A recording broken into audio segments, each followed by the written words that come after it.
I give you a book, Abira and Bisma. Both of them made that book, and Bisma came and said, "Ma'am, the length of the book is 34.9 centimeters." Abira said, Bisma ने ये कहा कि 34.9 centimeter है. Abira said, "No, ma'am, the length is 34.8 centimeters." So आपके पास क्या हुआ कि अब आप दोनों इस बात पे अग्री कर रहे हो कि मैम 34 तो है ही है. आप दोनों का जो डाउट है वो किस पे है, जो मुझे भी डाउट में आप दोनों ने डाल दिया होगा, वो इस फिगर की वजह से कि मैं कहूंगी अच्छा ठीक है, like 34 is the accurately known digit in this figure, in this term. ठीक है, जितना value in this value 34 is the 3 and 4 are the accurately known digits. उस पे हम में से कोई भी, आप में से भी कोई नहीं ऑब्जेक्शन रेज कर सकता कि नहीं मैम 34 तो नहीं है.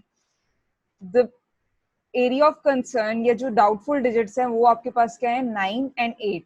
ठीक है, तो हमारा उस पे मतलब अब हो सकता है कोई तीसरा बच्चा आए, मरियम आयशा है, और वो मैयर करें, वो कहेंगे मैम ना ये 34.9 है ना ये 34.8 है, ये उन दोनों के बीच में. लेकिन सिंस हमारा जो रूलर है वो 1 सेंटीमीटर 0.1 सेंटीमीटर से कम मैयर नहीं कर सकता, तो हम उसको मर्जी है, किसी ने 8 ले लिया, किसी ने 9 ले लिया. इस वजह से आपके पास ये जो सिग्निफिकेंट फिगर्स हैं यहाँ पे, आपके पास यहाँ पे सिग्निफिकेंट फिगर्स कितने हो जाएंगे, 1 2 3, यानी आपके पास 3 सिग्निफिकेंट फिगर्स इसमें होंगे, और जो जिसको आप कह दोगे यहाँ पे 3 सिग्निफिकेंट फिगर्स हैं. यानी फर्स्ट, अब आपके पास यहाँ से अगर हम डेफिनेशन पढ़ें, जो बुक में भी डेफिनेशन है, significant figure is a reliably known, is the one that is reliably known. मतलब वो रिलायबली नोन का मतलब है कि वो आपको पता होता है और वो रिलायबल होता है कि आप उसके बारे में श्योर होते हो. In any measurement accurately known digits, accurately known digits कौन से हैं फातिमा? यहाँ पे एक्यूरेटली इस फिगर, इन दोनों डिजिट्स, इन दोनों वैल्यूज में एक्यूरेटली नोन डिजिट्स कौन से हैं? 34. 34. 3 और 4 जो हैं वो क्या है, एक्यूरेटली नोन डिजिट्स हैं. So 34 is the accurately known digit value, या 3 and 4 are the accurately known digits. ठीक है, तो accurately known digits, and first doubtful digit in this case is 9 and in this case is 8, are collectively called significant figures. So in these values there are 3 significant figures. And for example, next अब हम हमारे पास आ जाती हैं जोहा, इज़ा और इसरम. वो तीनों आती हैं, मैं उनको एक ये डस्टर देती हूँ, मैं कहती हूँ कि ना मुझे इसका काइंडली वेट फॉर मी. आप तीनों वेट करते हो और आप वेट करके लाते हो, तो आप कहते हो कि मैम मेरे पास जो इसका वेट है, जोहा कहती हैं कि मैम 28.43 है, 28.43 है. जोहा ने आके ये कह दिया. इसरम कहती हैं कि नो मैम मेरे पास तो 28.47 है. फिर मेरे पास इज़ा आती हैं, इज़ा भी आई से, चाहे हम आईजी लिख लेते हैं, आईजी लिख लेते हैं. इज़ा जो है वो कहती हैं कि 28.45 है मैम, ये दोनों गलत कह रही हैं. तो गलत आप में से कोई भी नहीं होगा. आप तीनों के साथ वही अपनी अपनी उसकी बात होती है कि आपकी अपनी जजमेंट अब यहाँ पे आ जाती होती है ना. अगर आपने वो, आपको याद हो, आपने एरर्स वगैरह पढ़े थे कि आपकी जो एक्सपेरिमेंट करने वाला बंदा होता है उसकी एक्सपीरियंस, उसकी प्रिसीजन पे भी डिपेंड करता है कि वो क्या वो लेता है. अब फॉर एग्जाम्पल यहाँ पे अब आपके पास कौन मुझे बताएगा, सोनीला कैन यू टेल बच्चे कि यहाँ पे एक्यूरेटली नोन डिजिट्स कौन से जिसपे ये तीनों एग्री कर रहे हैं? जोहा भी यही कह रही हैं, इज़ा भी यही कह रही हैं और इसरम भी यही कह रही है कि मैम ये तो कंफर्म है, जो हमारा डाउट है वो इस फिगर पे. तो काइंडली कैन यू टेल कि यहाँ पे एक्यूरेटली नोन डिजिट्स कौन से हैं? एंड बाय डिजिट वैल्यू नहीं, आपने डिजिट्स बताने हैं, 2 8 4 या इस तरह से करके. Umama Azhar can you tell बच्चे, आपने हैंड रेज किया है. मैम 28.4. हाँ 28.4, या डिजिट्स की बात करेंगे, देखो 28.4 इज वैल्यू, डिजिट्स की बात 2 करेंगे 8 and 4 2 8 and 4 and are 4. good, very good. So 2 8 and 4 are the accurately known digits जिसपे ये इज़ा, जोहा और इसरम तीनों अग्री करते हैं कि मैम 28.4 तो है ही है. आप सब भी कहते हो चलो ठीक है 28.4 तो हम कंफर्म है ना कि ये तो है. जो इनका डाउट आ रहा है, डाउटफुल डिजिट यहाँ पे कौन सा है? जी मैम आपने कहा जोहा की 28.43 आती है, इस्रम की 28.47 और इजा की 28.45। लेट्स सपोज इजा की 29 आ जाती है, तो फिर तो ये 28 और ये एक्यूरेटली नॉन डिजिट्स तो ना हुए ना, क्योंकि तीनों आप की कह रहे हो रीडिंग में तो वो नहीं आ 28 पॉइंट कितनी आ जाती है? 9? 29 आ जाती है। लाइक जो 28 वाले एक्यूरेटली नॉन डिजिट्स है वो आता ही नहीं है इजा की रीडिंग में। हाँ, अगर उस केस में ना अभी वो फिर लीस्ट काउंट वाला चक्कर होगा, इजा ने फिर राउंड ऑफ कर दिया होगा, ठीक है जोहा ने, मैम फिर जिससे 2 तो होगा। Okay ma'am. हाँ 2 तो होगा। अच्छा, अब आपके पास क्या है कि हाँ हम ये पढ़ रहे थे कि इसमें जो इनका डाउटफुल डिजिट है, डाउटफुल डिजिट कौन सा है?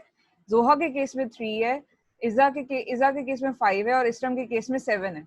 सब यहाँ तक आप लोगों को समझ आ रही है कि अभी तक हमने क्या पढ़ा है? So in yes this ma'am. case, yes there are ma'am. four Yes, ma'am. significant figures. Why? Because significant figures are first are accurately known digits and first doubtful digits. So यहाँ पे accurately known digits कितने हैं? 3 accurately known digits हैं, 2, 8 and 4, and first doubtful digit in all cases is different. So आप यहाँ पे कहोगे कि there are 4 significant figures in this in these values. So यहाँ तक क्लियर है। अब हम नेक्स्ट पॉइंट पे चलते हैं जो कि हमारे पास रूल्स हैं। Very important, very very important. किस सेंस में मैं आपको बताऊं, आगे आपने एंट्री टेस्ट भी देना है, अगर यहाँ पे नहीं आएगा तो एंट्री टेस्ट में लाजमी आ जाएगा। अब एंट्री टेस्ट में भी लाजमी आ सकता है, और फिर आपके पास जो न्यूमेरिकल्स और एमसीक्यूज हैं इनमें भी ये लाजमी आ सकता है। तो ये काइंडली इसको अब आपने गौर से सुनना है, अभी मुझे नहीं इंटरप्ट करना। जैसे ही आप मैं इसको खत्म करूंगी ना, इन रूल्स को, मैं आप लोगों से क्वेश्चंस लूंगी, अगर मुझे ना याद रहा तो बेशक मुझे याद करवा देना। तो हम जो है इसके बाद आपको आपके मैं क्वेश्चंस लूंगी, अभी हम चुप करके सिर्फ ये रूल सीखेंगे। First rule, all non-zero digits are significant. That means कि आपके पास 1 से लेके 9 तक जितने भी digits हैं, all of them are significant, no matter their position in the value. For example, you have a number.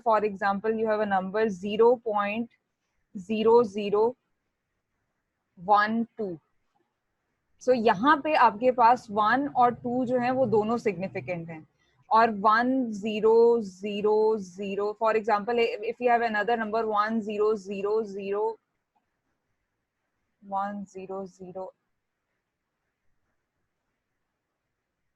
बहुत ज्यादा जीरोस और एंड पे एक 3। सो यहाँ पे ये 3 जो है, नो मैटर इसकी जो मर्जी पोजीशन हो, काफी ज्यादा जीरोस के बाद भी आ रहा है तो भी ये क्या है, सिग्निफिकेंट है। So first rule is all the non zero digits from 1 to 9, यानी नंबर 1 to 9 और ऑल सिग्निफिकेंट। For example 47.872।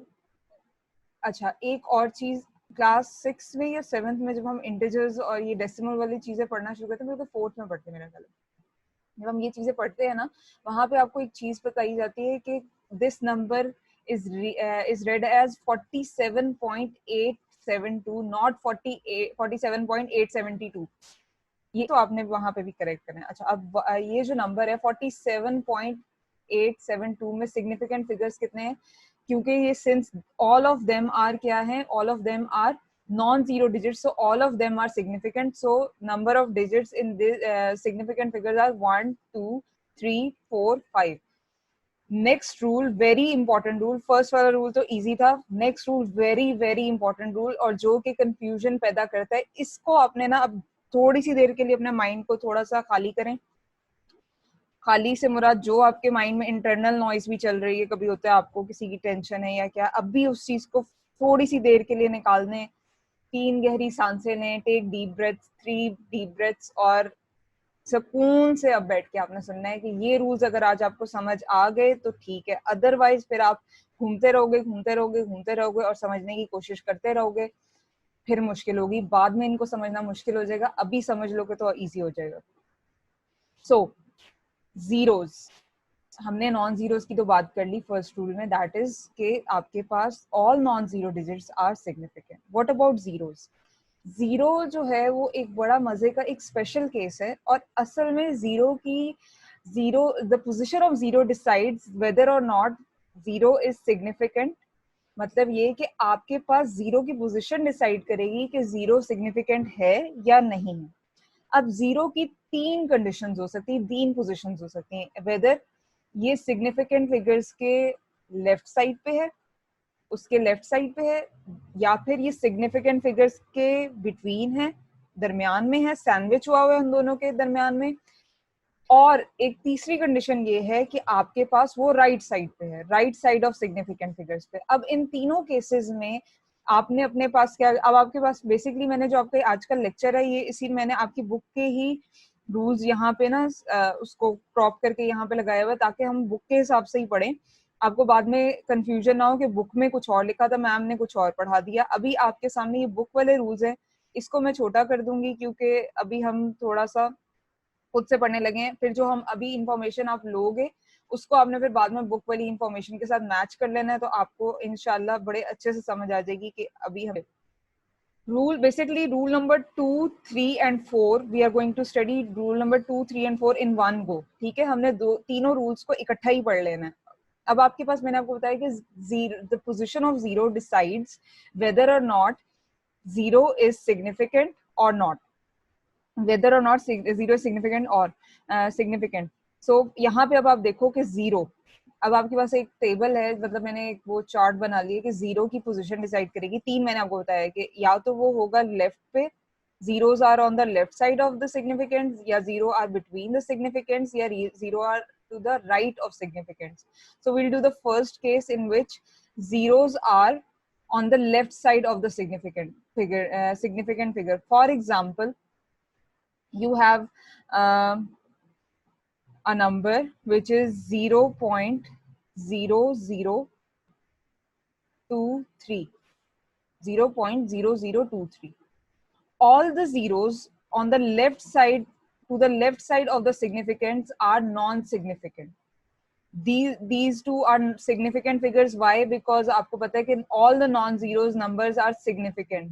तो ये 2 और 3 तो सिग्निफिकेंट हैं ही हैं, ये दोनों सिग्निफिकेंट फिगर्स हैं, एस एफ लिख देते हैं इनको।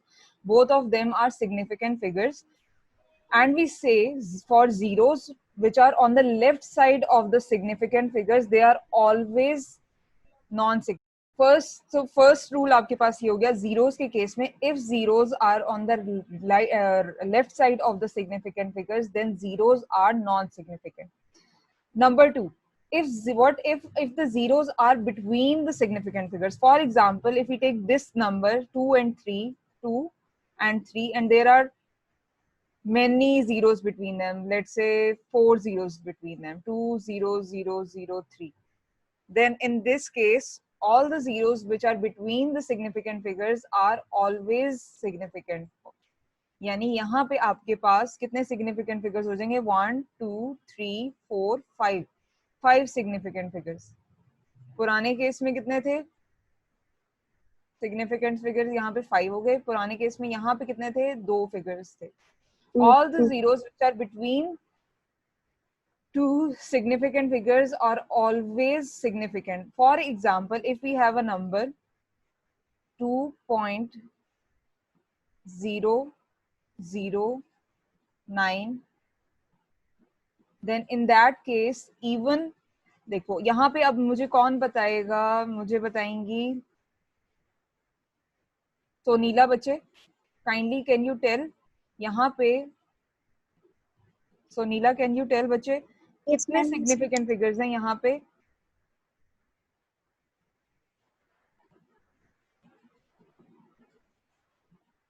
M4।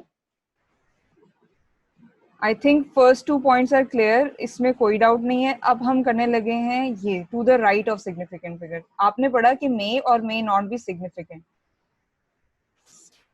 इफ जीरोस, आप इसको दो केसेस में डिवाइड करो, एक वो केसेस जब आपके पास डेसिमल में वैल्यूज होती हैं और एक वो केसेस जिसमें आपके पास डेसिमल में नहीं, जिसमें इंटीजर्स में होती हैं। फॉर एग्जांपल यानी मैं आपको कह रही हूँ कि एक केस है डेसिमल्स का और एक केस है इंटीजर्स का। अब डेसिमल और इंटीजर्स में डिफरेंस आई थिंक आपको पता होगा कि क्या होते हैं integers. Okay actually integers, so you have two cases, decimals and integers. In case of decimals, अच्छा by the way decimals क्या होते हैं? For example 0 जिसमें points आते हैं, जिसमें कोई जिस नंबर में कोई point आता है वो decimal होता है.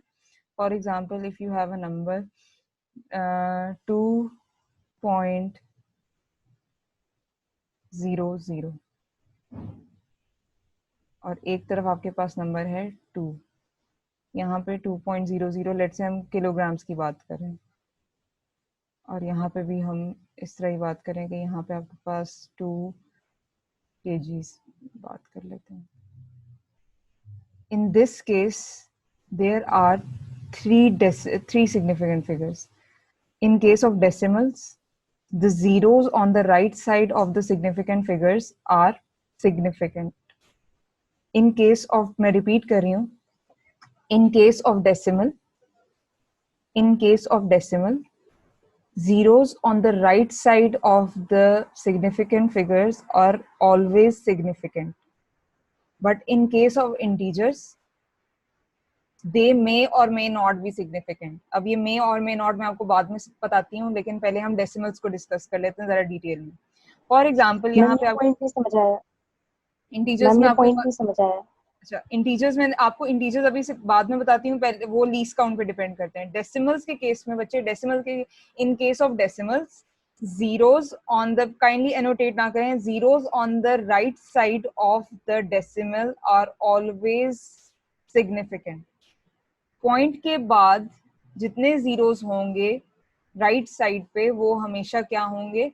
सिग्निफिकेंट होंगे. For example if you have a number 0.0030, in this case there are two significant figures, this 3 and this 3, because आपने पहले यहाँ पे पढ़ा है कि लेफ्ट साइड वाले तो सिग्निफिकेंट नहीं होते, लेकिन अब राइट साइड पे आपने पढ़ लिया कि zeros to the right side of the significant figures in case of decimals. ये डेसिमल नंबर है ना, यहाँ पे पॉइंट है, ठीक है. अब आपने देखा कि इसके लेफ्ट साइड वाले तो नहीं होंगे आपके पास सिग्निफिकेंट, इसके राइट साइड पे कोई जीरो है? यस, जीरो है. कितने जीरोस हैं? 1 0. तो आपने कहा कि यहाँ पे मेरे पास 2 सिग्निफिकेंट फिगर्स हैं.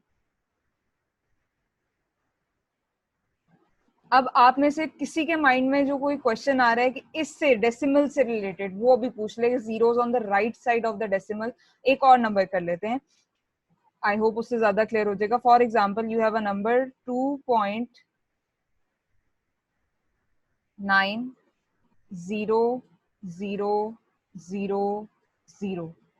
आप इन जीरोस को निग्लेक्ट नहीं कर सकते, क्योंकि in this case these zeros are on the right side of a decimal, so you'll consider them significant. So the total number of significant figures are 1 2 3 4 5 6. There are 6 significant figures in this case.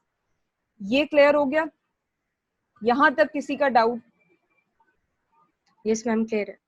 ठीक है. अब हम बात करने लगे integers की. Clear ma'am? Ma'am एक question है. जी जी. मैम अगर हम नॉर्मली देखें 2.9000 तो हम जीरोस को निगलेक्ट कर देते हैं, तो इसमें हम लोग हाँ. ऐसे क्यों नहीं करते? सिग्निफिकेंट फिगर्स में नेग्लेक्ट नहीं करना. हम सिग्निफिकेंट फिगर्स इसलिए पढ़ रहे हैं क्योंकि आपको पता चले कि हम नॉर्मल लाइफ में ना हम बहुत कुछ गलत उल्टा सीधा कर रहे होते हैं जो रूल्स के मुताबिक नहीं होता. लेकिन इन केस ऑफ सिग्निफिकेंट फिगर्स, देखो आपने सिग्निफिकेंट फिगर्स की एक डेफिनेशन पढ़ी है कि first accurately known digits and first doubtful digit is known as significant figure. यहाँ पे ये जीरोस को सिग्निफिकेंट फिगर करने का मतलब पता है क्या है? कि आपके पास आपने ये जो नंबर है ना, ये मेजर किया होगा ना. आप देखो, हमने फर्स्ट डे पढ़ा था कि physics is more about measurements. Physics में हम क्वालिटी की बात कम करते हैं, हम क्वांटिटेटिव ज्यादा बात करते हैं. तो यहाँ पे आप क्वांटिटीज को क्या करते हो? क्वांटिटी को आप डिफाइन कम करते हो, आप क्वांटिटी मेजर ज्यादा करते हो. ठीक है. तो क्वांटिटीज आर मेजरेबल. आपके पास यहाँ पे अब ये जो वैल्यू है that is measured by some scale और सम मशीन और समथिंग. ठीक है. तो फॉर इसका मतलब यहाँ पे कि 2.900000 ये आपने एक ऐसी, फॉर एग्जांपल हम कहते हैं ये कोई ग्राम्स की बात करें हम, आपके पास एक ऐसी मशीन है जिसकी एक्यूरेसी इतनी ज्यादा है कि जो कितने का कि 0.00001 ग्राम का भी अगर आप उस पर वेट रख दोगे ना, तो वो उसको मैयर कर लेगी। यानी ये एंड तक जाने का मतलब ये इतने नंबर्स को सिग्निफिकेंट कहने का मतलब ये है आपके पास कि ये जो है ये एंड वाले डिजिट तक, यानी कि इतने नंबर ऑफ डिजिट्स तक ये मशीन एक्यूरेटली मैयर कर सकती है। अब यहाँ पे तो आपके पास 0 zeros आने का मतलब है कि आपके पास वेट ही कम था ना, लाइक 2.9। ये भी इंटीजर्स में आपको ज्यादा क्लियर होगा।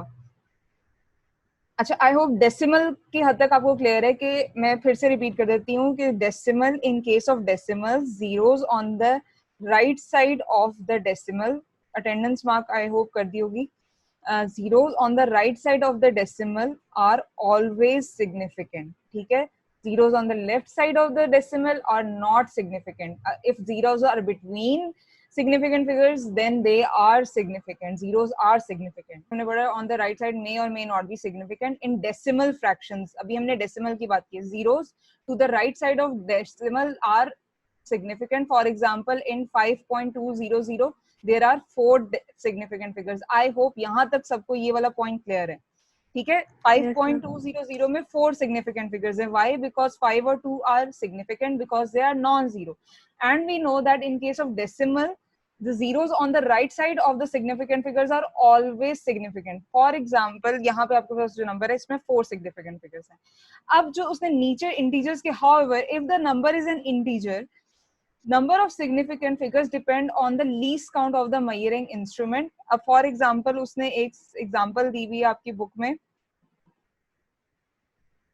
ना एक एग्जांपल है. अब आप यहाँ पे देखो 500,000, 500.000, बल्कि नहीं 500 कॉमा है, फिर 500,000. तो आपके ख्याल में यहाँ पे कितने हो सकते हैं? आप में से कोई कह सकता है मैम 1 है, क्योंकि ये वाले जीरोस तो हमें पता ही नहीं है कि ये सिग्निफिकेंट है या नहीं है.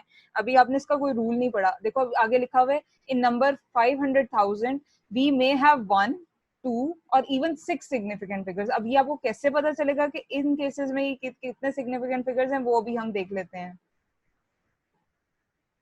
अच्छा जी, अब यहाँ पे हम रखते हैं इसको और फिर से मैं सारा कुछ इरेज करती हूँ. यहाँ तक आई होप कोई डाउट नहीं होगा. अभी हमने डेसिमल की बात कर ली, अब हम किसकी बात करने लगे हैं? इंटीजर्स की. इन case of integers, very tricky question. आपके पास एक कॉन्सेप्ट होगा लीस्ट काउंट का. What is least count? Least count आपने वर्नियर कैलिपर, स्क्रू गेज जब आपने पढ़ा था 9th क्लास में, तो वहां पे आपने एक लीस्ट काउंट पढ़ा था.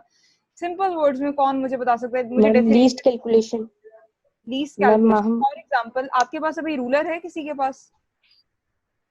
Yes ma'am. स्टेशनरी, आपका जो बॉक्स होगा स्टेशनरी पाउच, उसमें एक अदर रूलर भी होगा. ठीक है, उस रूलर के ऊपर आप उस रूलर से क्या क्या मैयर कर सकते हो?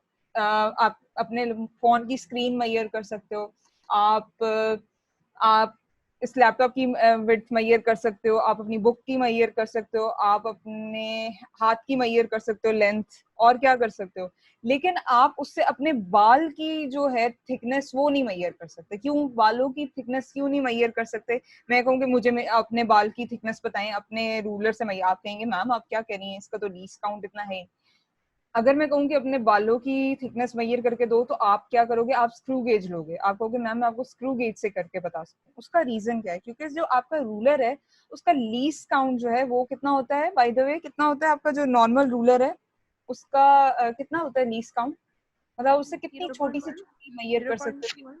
0. सॉरी 0. Ma'am 1 metre. काउंट पूछ रही हूँ. 1 metre. 1 centimetre. 1 centimetre. 0.1 centimetre. 0.1 centimetre. जो उसमें एक छोटी, सबसे छोटी लाइन जो होती है वो किस चीज को रिप्रेजेंट करती है? 0.1 सेंटीमीटर. यानी अगर आपके पास रूलर में आपके पास जो स्केलिंग हुई होती है, आपके पास जो उसके ऊपर स्केलिंग हुई होती है, उस पे यूं लाइंस होती हैं.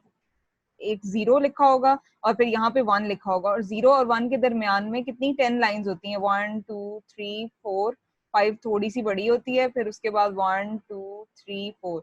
यानी मैं पूछ रही हूँ कि लीस्ट काउंट का मतलब है ये एक छोटी लाइन या ये 0 यहाँ ये एक छोटी लाइन क्या रिप्रेजेंट करती है? तो आपको पता है कि ये करती है, ये 1 सेंटीमीटर है ना, तो ये 0.1 सेंटीमीटर करेगी, क्योंकि 1 डिवाइडेड बाय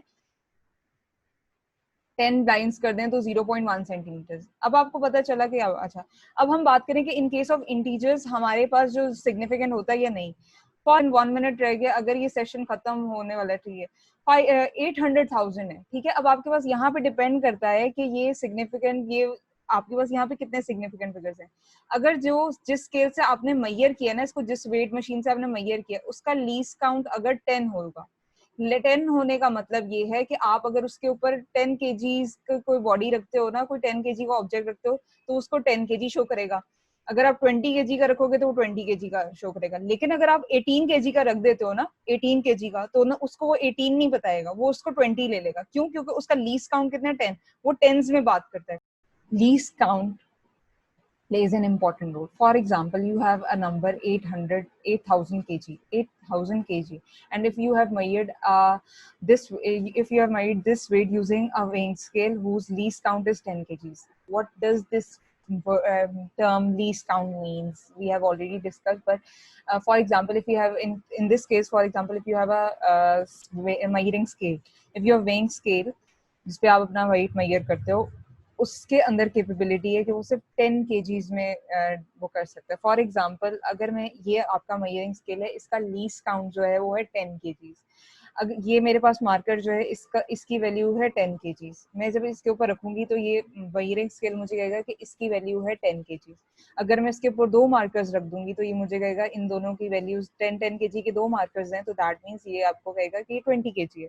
लेकिन मैं अगर इसके ऊपर 10 और 20 के बजाय मैं एक ऐसा मास रख दूं जिसकी वैल्यू है फॉर एग्जांपल 8 केजीज, मैंने इसके ऊपर ये रख दिया, ये 8 केजीज का, तो ये जो मेजरिंग स्केल है, इन दिस केस यहाँ पे मुझे ये 8 केजी नहीं शो करेगा, क्योंकि इसका लीस्ट काउंट जो है वो है 10 केजीज। 10 केजीज होने का मतलब ये है कि ये आपको नहीं बता सकता कि ये 10 से छोटी वैल्यू को बता ही नहीं सकता, ये हमेशा 10 में ही उसको राउंड ऑफ करके बताएगा, तो ये कह देगा ये 10 है। फॉर एग्जाम्पल, अगर आप यहाँ पे एक मार्कर रखते हो 10 केजी का, और अब आपने यहाँ पे वो 8 केजीज का रख दिया, अब ये 18 केजीज हो गया। अब ये जो मेजरिंग स्केल है, ये आपको वैल्यू 18 केजीज नहीं बताएगा, बल्कि आपने इसको क्लोजेस्ट 10 वाला मल्टीपल, क्लोजेस्ट 10 18 का कौन सा है, 10 या 20, तो 20 केजीज बताएगा। सो सॉरी, 20 केजीज ही आपको बताएगा। अब फॉर एग्जाम्पल, मेरे पास एक और वेट है जिसका एक और आपके पास एक ऑब्जेक्ट है जिसका वेट आपके पास फॉर एग्जांपल हम कह देते हैं 47 केजीज है।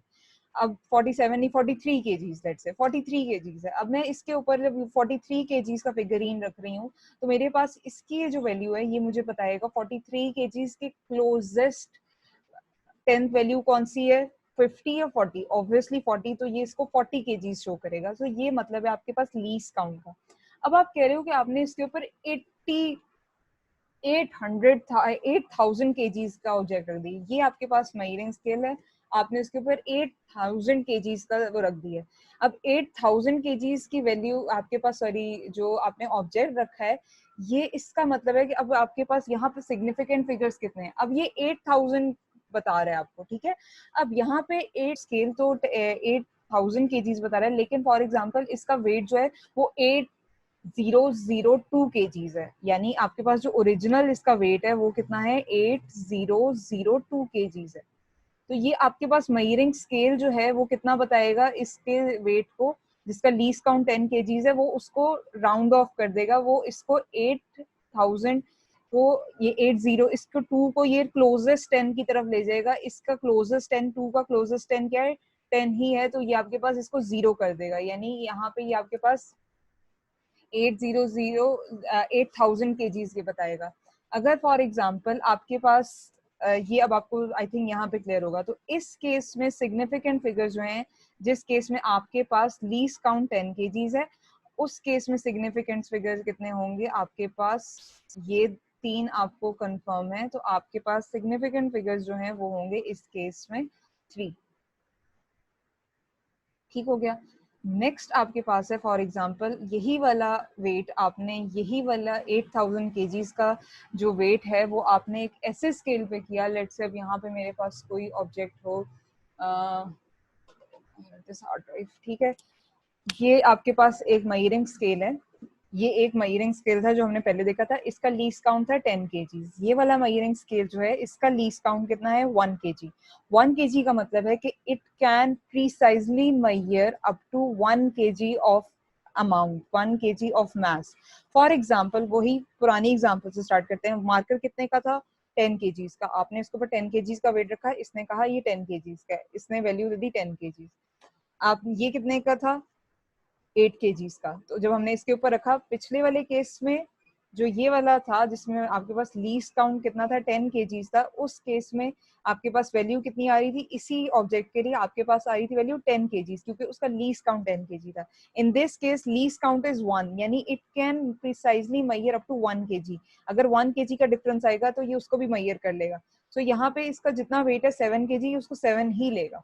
तो आपके पास यहाँ पे 7 kgs इसका आंसर यहाँ पे लिखा हुआ आ जाएगा, सॉरी 8 kgs का, सॉरी 8 kgs आ जाएगा। अब आपके पास वही वाला केस कि अगर हम ये दोनों रखेंगे तो पिछले केस में 20 kgs आ रहा था, क्योंकि 8 + 10 18 हो जाता था, तो 18 को राउंड ऑफ करके 20 ले लेता था। इस केस में ये प्रीसाइज है अप टू 1 kg, तो यहाँ पे आपके पास आंसर जो होगा वो होगा 18 kgs। 18 kilograms will be the measurement, 18 kilograms will be the weight that will be shown by this scale।